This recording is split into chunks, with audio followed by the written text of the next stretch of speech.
বিমস্টেকের যে শীর্ষ সম্মেলনটা হলো, সেখানে শেষ পর্যন্ত সকল সন্দেহ, সকল রকম দ্বিধাদ্বন্দ্ব অতিক্রম করে আমরা দেখলাম যে প্রধান উপদেষ্টা ডক্টর মোহাম্মদ ইউনূসের সঙ্গে ভারতের প্রধানমন্ত্রী নরেন্দ্র মোদীর একটা বৈঠক হয়েছে।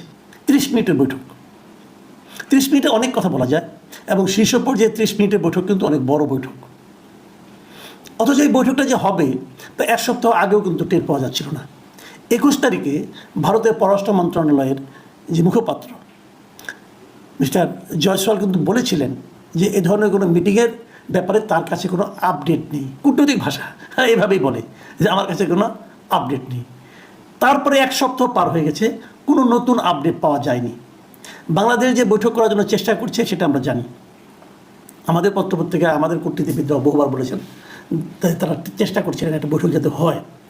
বৈঠক একটা প্রয়োজন ছিল, কিন্তু প্রয়োজন ছিল এই কারণে যে ডক্টর ইউনূস দায়িত্ব নিয়েছেন সরকারের প্রায় 8 মাস। এই 8 মাসে যেটা প্রতিবেশী রাষ্ট্র ডক্টর ইউনূসের সঙ্গে নরেন্দ্র মোদীর একবারের জন্য কোনো বৈঠক হয়নি। বরঞ্চ আমরা দেখেছি যে নববর্ষে, ইংরেজি নববর্ষের শুভেচ্ছা নরেন্দ্র মোদীর পক্ষ থেকে এসেছে 27 দিন পর। ঈদের শুভেচ্ছা অবশ্য সঙ্গে সঙ্গে পেয়েছি আমরা। তো এগুলো থেকে বোঝা যাচ্ছিল যে শুরুতে যতটা তারা আমাদের ব্যাপারে শক্ত মনোভাব নিয়েছিল, বোধহয় কিছুটা চেঞ্জ হচ্ছে। এই চেঞ্জ হওয়ার পিছনে কী কারণ থাকতে পারে? চীনের সফর, এটা হতে পারে, হয়তো এটা একটা প্রেশার ছিল। অথবা পাকিস্তানের প্রধানমন্ত্রী ডক্টর ইউনূসের সঙ্গে ফোনে আলাপ করেছেন, এটাও একটা প্রেশার হতে পারে। হয়তো মোদি ভেবেছে যে তাহলে কি বাংলাদেশ তার হাত থেকে চলে যাচ্ছে কিনা, চীন অথবা পাকিস্তানের দিকে ঝুঁকছে কিনা, এই ঝুঁকিটা তারা নেবে কিনা, এটাও হতে পারে। কেন ঝুঁকিটা নেবে, ঝুঁকির বিনিময়ে তারা কী পাবে, হয়তো এটাও তারা চিন্তা করেছে। হয়তো হাসিনার জন্য এত বড় ঝুঁকি না, তাদের জন্য এখন আর লাভজনক হবে কিনা তাদের চিন্তা হয়তো এটাও থাকতে পারে। আমি জানি না কী ছিল, কিন্তু এই ধরনের চিন্তা ভাবনা কিন্তু আমাদের মতো মানুষের মনে আসে। যে যেখানে গত 7 দিনে একটা কথাও হলো না। এমনকি আপনারা দেখবেন, নিশ্চয়ই যে ছবি দেখেছেন আপনারা, যে ব্যাংকক যাওয়ার পর 3 তারিখে মানে 3 এপ্রিল যখন নাকি নৈশভোজ হয়, সেখানে মোদি এবং ডক্টর ইউনূস কিন্তু পাশাপাশি বসেছিলেন। কিন্তু পাশাপাশি বসলেও, দুজন লোক পাশাপাশি বসলে তাদের যেমন মুখের ভাব থাকে পরস্পরের দিকে একটা আন্তরিকতা ভাব, তা কিন্তু দেখা যায়নি। বরং দুজনেই মুখ চোখ একদম শক্ত করে বসেছিলেন। ওটা দেখেও কিন্তু একটা আমাদের মধ্যে একটা সন্দেহ ছিল। কিন্তু যখন 4 তারিখ বিকেলে আমরা দেখলাম যে হোটেল লবিতে দুজনের মধ্যে একটা বৈঠক হলো, এবং সেই বৈঠকের আয়োজক কিন্তু ছিল ইন্ডিয়া, বাংলাদেশ না। ইন্ডিয়ার আয়োজন করে তারা অপেক্ষা করছিল, সেখানে মোদির সঙ্গে জয়শঙ্কর ছিলেন তাদের পররাষ্ট্রমন্ত্রী, এবং অজিত দোভাল ছিলেন। মানে ভারতের, আমি তো মনে করি যে এর চেয়ে উচ্চ পর্যায়ের বৈঠক আর হতে পারে না। তারা সবাই ছিলেন। বাংলাদেশের পক্ষে দেখলাম ইউনূস সাহেব একাই গেলেন, এবং একা যেয়ে উনি যখন দেখলাম অনেকক্ষণ ধরে তারা করমর্দন করলেন এবং বসলেন। আমি একটা জিনিস খেয়াল করলাম যে বসার পর দেখলাম ডক্টর ইউনূসের হাতে বেশ কয়েকটা কাগজ, মানে উনি কিন্তু নোট করে নিয়ে গেছিলেন যে কী কী বলতে চান, কী কী শুনতে চান, এবং কোন প্রশ্নের কী জবাব দিতে চান, আমার ধারণা। তো এই ধরনের যখন মিটিং একটা হয়, সেই মিটিংয়ে কী আলোচনা হলো এত লম্বা সময় ধরে, সেটা নিয়ে কিন্তু মানুষের মনে একটা আগ্রহ থাকে। এবং তারও যে বড় কথা, মিটিংটা হলো কেন, ইন্ডিয়া হঠাৎ করে রাজি হলো কেন? প্রথমত ইন্ডিয়ার মনোভাব এতটা পজিটিভ ছিল না। এর পেছনে কি অন্য কোনো শক্তি কাজ করেছে, অন্য কোনো ঘটনা কাজ করেছে? এটা কিন্তু একটা প্রশ্নই হয়ে থাকবে। কেউ কেউ বলার চেষ্টা করছেন এর পেছনে আমেরিকা একটা ভূমিকা রেখেছে। মিয়ানমারের বর্তমানে যে বাস্তবতার যে পরিস্থিতি, সেই পরিস্থিতিতে রাখাইনদের যে নতুন, ওরা যে মোটামুটি যুদ্ধে ভালো করছে, এই সময় রাখাইনদের কাছ থেকে বাড়তি কোনো প্রেশার আসবে কিনা, অথবা সেই প্রেশার আসার ক্ষেত্রে ভারতের কি ভূমিকা থাকবে, অথবা বাংলাদেশের কি ভূমিকা থাকবে, অথবা চীনের সঙ্গে বাংলাদেশের নতুন যে দিগন্ত উন্মোচিত হচ্ছে, এই সমস্ত নানা বিষয় কাজ করতে পারে বলে অনেকে মনে করছেন। এবং সেই কাজগুলো, প্রেশারটা হয়তো বা আমেরিকার পক্ষ থেকে আসতে পারে, আমেরিকার গোয়েন্দা সংস্থাদের পক্ষ থেকে আসতে পারে, এরকম ধারণা অনেকে করছেন। যে কারণেই হোক, একটা মিটিং হয়েছে, এবং এটা খুবই জরুরি একটা মিটিং ছিল। এখন এই মিটিংয়ে যে অংশটা নিয়ে আমি আজকে একটু কথা বলতে চাই, অনেকগুলি প্রসঙ্গে এসেছে। বাংলাদেশে তিস্তার পান নিয়ে আলোচনা হয়েছে, বাংলাদেশের পক্ষ থেকে বলা হয়েছে। সীমান্ত হত্যা নিয়ে বাংলাদেশের পক্ষ থেকে বলা হয়েছে। এই কথাগুলো আগে কিন্তু শেখ হাসিনা সেভাবে বলতেন না, কিন্তু ডক্টর ইউনূস অল্প দিনে এই কথাগুলো কিন্তু বলতে পেরেছেন। এটা একটা পজিটিভ দিক আমি বলবো। বিপরীত দিকে ভারতের পক্ষ থেকে বলা হয়েছে। এগুলো আমরা উভয়ের যে বিভিন্ন রকম টুইট এবং এক্স হ্যান্ডেলে লেখা, ফেসবুক স্ট্যাটাস, সামাজিক মাধ্যমে তাদের বক্তব্য, ডক্টর ইউনূসের পক্ষ থেকে বক্তব্য, নরেন্দ্র মোদী থেকে বক্তব্য, এগুলো আমরা দেখেছি। প্রশ্ন হচ্ছে, আমার আলোচনা হচ্ছে একটা বিষয় নিয়ে, সেটা হলো এই আলোচনায় বাংলাদেশের সাবেক প্রধানমন্ত্রী শেখ হাসিনাকে ফেরত দেওয়ার, প্রত্যার্পণ করার কোনো কথা কি হয়েছিল? এটা হলো আমার আজকে আলোচনার মূল বিষয়। আলোচনাটা এই জন্য করলাম যে ভারতের কোনো পত্রিকায়, ভারতের কোনো মিডিয়াতে আমি এই ধরনের প্রসঙ্গ উঠেছিল বলে আমি দেখিনি। আমি মোটামুটি খোঁজাখুঁজি করেছি, আমি দেখিনি। বাংলাদেশের পত্রিকায় কিন্তু উঠেছে। বাংলাদেশের কোন পত্রিকা আমি দেখলাম, বাংলাদেশের অনেকগুলি পত্রিকা আমি দেখলাম, এবং সেই পত্রিকাগুলো কাকে কোট করেছে? প্রধান উপদেষ্টার যে প্রেস সেক্রেটারি শফিকুল আলম, তাকে উদ্ধৃত করে তারা বলেছে যে তারা নাকি শেখ হাসিনাকে ফেরত দেওয়ার জন্য ডক্টর ইউনূস নাকি ভারতকে বলেছেন। এবং এই নিউজটা ভারতের যে বাংলা পত্রিকা, কলকাতার আনন্দবাজার পত্রিকা, তারাও লিখেছে অন্যভাবে। তারা কী করেছে, আমাদের প্রথম আলো পত্রিকাকে কোট করে, প্রথম আলো যে শফিকুল আলমকে উদ্ধৃত করে কথাটা বলেছেন, সেই কথাটা বলে তারা এটাকে উদ্ধৃত করেছে। এবং সেখানে লিখেছে, আপনার পত্রিকা সেও আপনারা দেখেন, ভারতে আশ্রয় নেওয়া হাসিনাকে প্রত্যর্পণ নিয়ে আলোচনা হয়েছে মোদি ইউনূসের দাবি বাংলাদেশের। মানে বাংলাদেশ দাবি করছে যে এই ধরনের একটা আলোচনা হয়েছে, ভারত কিন্তু বলছে না কোথাও। এবং সেই নিউজের ভেতরে বলা হয়েছে, ব্যাংককে নরেন্দ্র মোদীর সঙ্গে বৈঠকে বাংলাদেশের অন্তর্বর্তী সরকারের প্রধান উপদেষ্টা মোহাম্মদ ইউনূস ক্ষমতাচ্যুত প্রধানমন্ত্রী শেখ হাসিনাকে প্রত্যর্পণের বিষয়টি উত্থাপন করেছেন। শুক্রবার এই দাবি করেছেন ইউনূসের প্রেস সচিব শফিকুল আলম।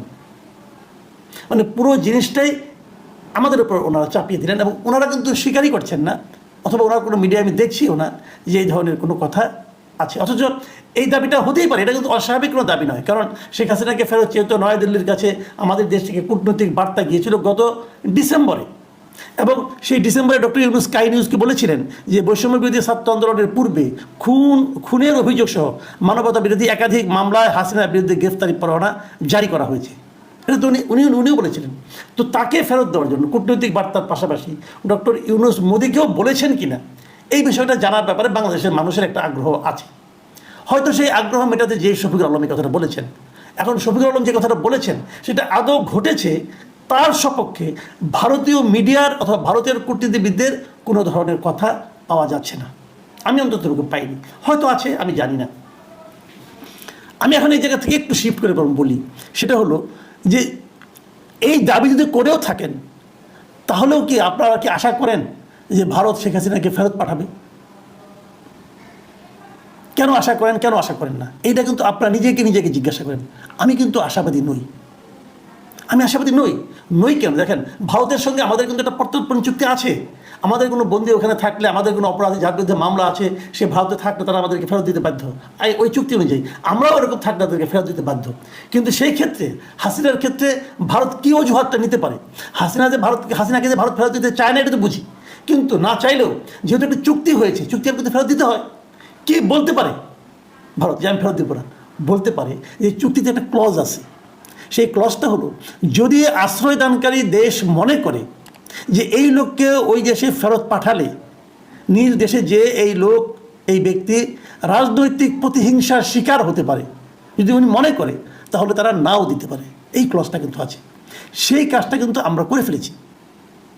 এখন যদি ভারত বলে যে আমরা যাকে ফেরত দেবো সে তো রাজনৈতিক প্রতিহিংসার শিকার হবে, এবং রাজনৈতিক প্রতিহিংসার শিকারের মতো ঘটনা তো আমরা ঘটিয়ে চলেছি।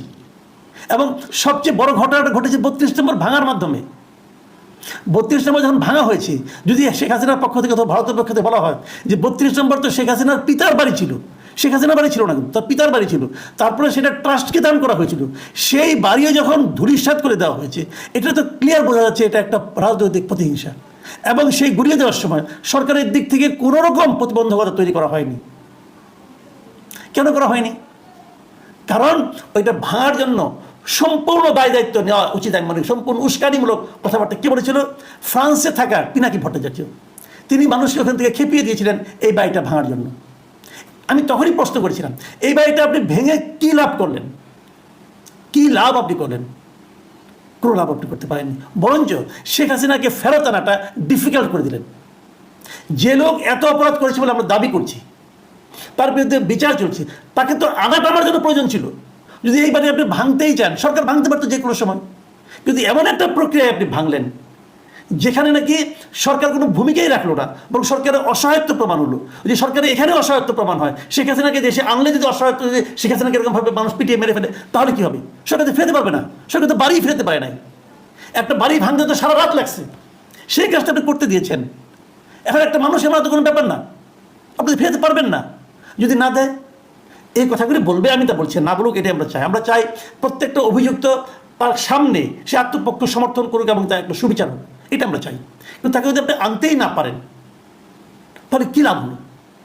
এই কাজগুলো আমি তখন বলেছিলাম যে পিনাকি ভট্টাচার্য যেটা করেছেন এই কারণে যাতে নাকি ভারতের জন্য একটা অজুহাত তৈরি করে দেওয়া যায়। এটা তো উনি আবার আমার উপর খুব গোসা হয়েছেন, মামলা মোকদ্দমা অনেক কিছু করতে যাচ্ছেন আমার বিরুদ্ধে, আচ্ছা কোনো অসুবিধা নাই কোনো। কিন্তু আপনি পিনাকি ভট্টাচার্যকে আমি বলি ভাই, আপনি যেভাবে বলেন, আপনি এমপি ভারতীয় কথাবার্তা যেভাবে বলেন, আপনি বুকে হাত দিয়ে একবার বলেন তো আপনার এই কাজটা কি আলটিমেটলি ভারতের পক্ষে যায়নি? গিয়েছে তো, তাহলে লাভটা কী হলো? আপনি এতগুলি মানুষকে ক্ষিপ্ত করে দিলেন, উত্তেজনা তৈরি করলেন, হয়তো আপনার একটু সাময়িক আপনি মনে করেন আপনি বাহাদুরি দেখালেন যে আমি ফ্রান্স থেকেই ভেঙে ফেলেছি, কিন্তু লাভটা কী হলো ভাই? আপনি তো হাসিনাকে ফেরত আনার ক্ষেত্রে একটা প্রতিবন্ধকতা তৈরি করলেন। আন্তর্জাতিক আন্তর্জাতিক আইন কানুন নিয়ম কানুন ওটা তো আপনার এই ইমোশনাল কথাবার্তা শুনে তো ভাই তারা সিদ্ধান্ত নেবে না। কী লাভ করলেন আপনি বলেন?